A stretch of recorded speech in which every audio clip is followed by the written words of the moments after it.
ये देखिए कितना। मम्मी के लिए कभी कूलर नहीं लगा, ओके। बीवी के लिए कूलर लगा। और तो और बीवी के लिए हाँ, बर्तन धोने वाले ग्लव्स ला के दिए, कभी मेड ना आए तो ग्लव्स कौन से पहन के gloves? बर्तन धोने वाले ग्लव्स। दिखाना जरा। वाह भाई साहब, ये से कहते प्यार कि बीवी पराठे सेक के ला रही है तो उसके लिए कूलर लगा दिया। जब कभी मेड नहीं आती तो ये दिया, ये ग्लव्स पहन के बर्तन धोती है।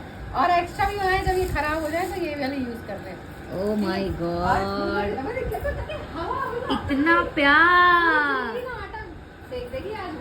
इतना इतना प्यार, इतना प्यार भाई, इतना प्यार करने वाला इंसान को हमने नहीं देखा कोई।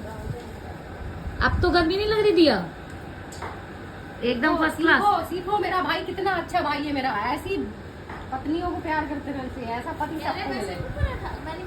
ओह